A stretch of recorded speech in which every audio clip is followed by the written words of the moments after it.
So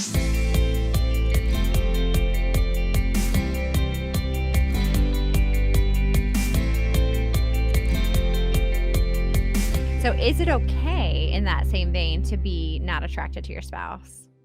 Well, yeah, I think that's kind of I don't know that you have a lot of control over it at that time. The key, again, I think, is not to stay there, that it should be a red flag. Something's wrong in our relationship. And going through the process that we talk about all the time, to pray about it, look at yourself.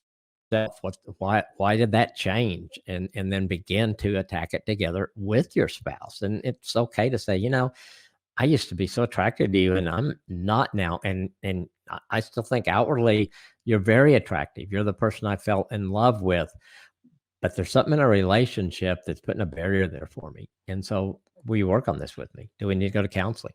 Do we need to pray Yeah. about it? What do we need to do to begin to work on that? Just don't Yeah. stay there. Yeah, it's probably going to happen sometime in your marriage. Yeah. Yeah. I think it's really important to look at this through a gospel lens. So when I think about it, the world wants to tell us that appearance, physical, outward appearance is very important. That's what the world says. But the Bible tells us from the very beginning something incredibly different. It tells us that beauty is fleeting, right? It says in Yeah. Proverbs 31:30, charm is deceptive and beauty is fleeting, but a woman who fears the Lord is to be praised.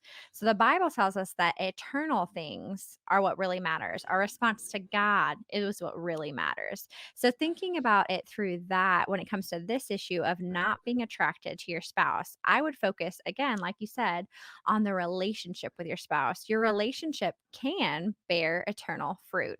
Your appearance can do nothing for you eternally. Your appearance has zero impact on your kingdom of the kingdom of God, and it has zero impact on what heaven will be like and on all the things that actually matter. So I think if we want to talk about health, that's a whole nother story on how we treat our body because that can be a witness to others. Hmm. God gave us our body, so I do believe that we should aim to steward that gift well. But that's a whole nother topic for another episode right there. So we're not really going to get into that today. But I think yeah, looking at this from a gospel lens of beauty is fleeting. We are all going to age and eventually die. But what really counts is that relationship. So focusing on that.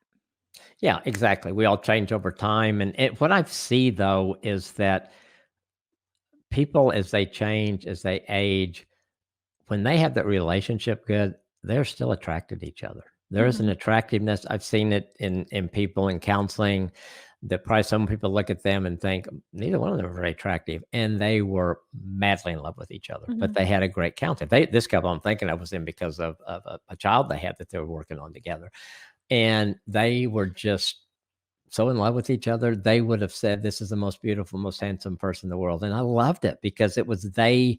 It was all about the relationship with them, and that superseded anything else that might have been outward.